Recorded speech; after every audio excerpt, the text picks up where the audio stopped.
The United Kingdom appears outwardly confident in its military posture, supported by NATO alliances, advanced technology, and a nuclear deterrent, yet beneath this confidence lies a growing strategic anxiety that defense planners rarely discuss openly, because the question of how close the UK is to a missile defense crisis is no longer hypothetical but structural, driven by the accelerating evolution of missile warfare that increasingly favors offense over defense, where modern threats are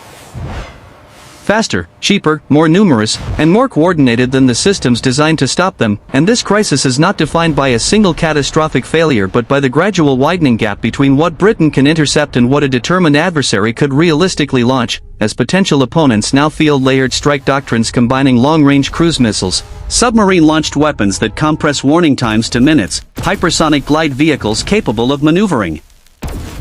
unpredictably at speeds exceeding Mach 5, and drone-based decoys that deliberately saturate radar screens and command networks, forcing defenders to expend high-value interceptors on low-cost targets. And while the UK benefits from one of the most sophisticated early warning and intelligence architectures in the world, including RAF Fylingdales, NATO-integrated radar systems, space-based infrared detection, airborne surveillance platforms, and deep intelligence sharing with the United States, early warning alone does not equal defense, because modern missile doctrines are designed to exploit the space between detection and interception, reducing reaction time, attacking from unexpected vectors, and overwhelming human and automated decision-making processes, particularly in scenarios involving mass missile salvos or swarm attacks launched simultaneously from sea, air, and land. And when examining Britain's actual interception capability, the imbalance becomes clearer, because systems such as Sky Sabre represent a significant leap forward in ground-based air defense against aircraft, drones, and cruise missiles, yet they are deployed in limited numbers, cover finite geographic areas, and rely on interceptor stocks that are neither infinite nor rapidly replaceable in wartime conditions. While the Royal Navy's Type 45 destroyers equipped with the Sea Viper missile system form the backbone of the UK's high-end air and missile defense capability, having demonstrated impressive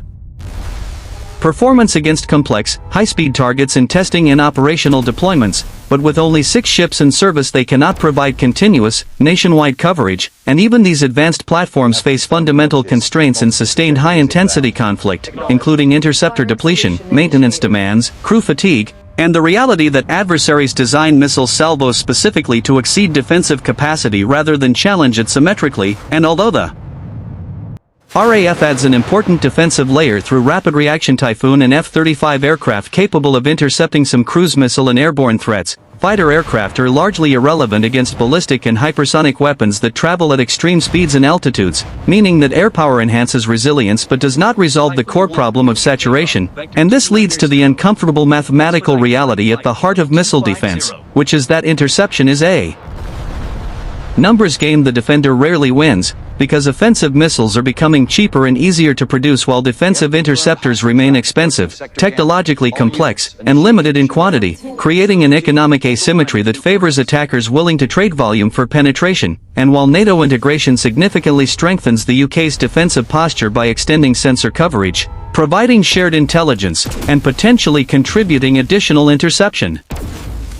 assets, alliance-based defense also introduces strategic dependence, because in a major conflict NATO systems would be simultaneously defending multiple countries across Europe, stretching resources, forcing prioritization, and reducing the likelihood that any single nation could receive comprehensive coverage, particularly if missile attacks are coordinated across multiple theaters. And compounding this challenge is the limited state of civil defense and passive protection within the UK, as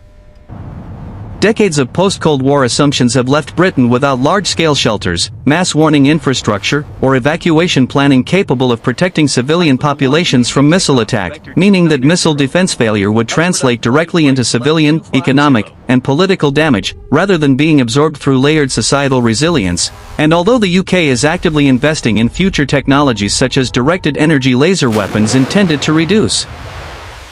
cost per intercept, AI-assisted command and control systems designed to accelerate decision-making, enhanced radar networks to close coverage gaps, and expanded space-based surveillance under UK Space Command to improve tracking of hypersonic threats, many of these capabilities remain developmental, experimental, or limited in scale, creating a near-term capability gap where today's threats outpace tomorrow's solutions. And this is why defense analysts increasingly describe the situation not as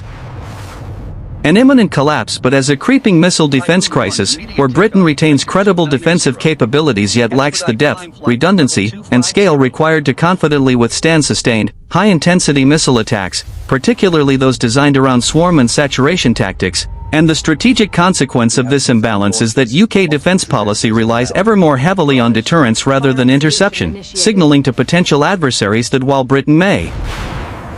not be able to stop every missile, any attack would trigger severe political, military, and potentially nuclear consequences, a strategy that has preserved peace for decades but becomes more fragile as warning times shrink, escalation ladders shorten, and decision windows narrow, increasing the risk of miscalculation, accidental escalation, or coercive missile diplomacy short of full-scale war. And when all these factors are combined, the evolving threat environment, limited interceptor capacity, economic asymmetry, alliance dependence, and slow deployment of next-generation defenses.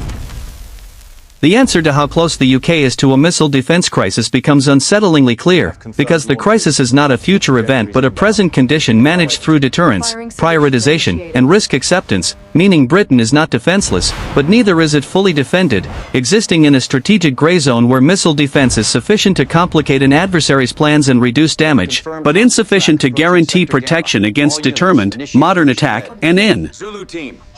this reality the UK's security depends less on the promise of perfect interception and more on the hope that deterrence, diplomacy, and strategic restraint continue to hold, because once missile defense becomes the final line rather than the last resort, the crisis will already have arrived.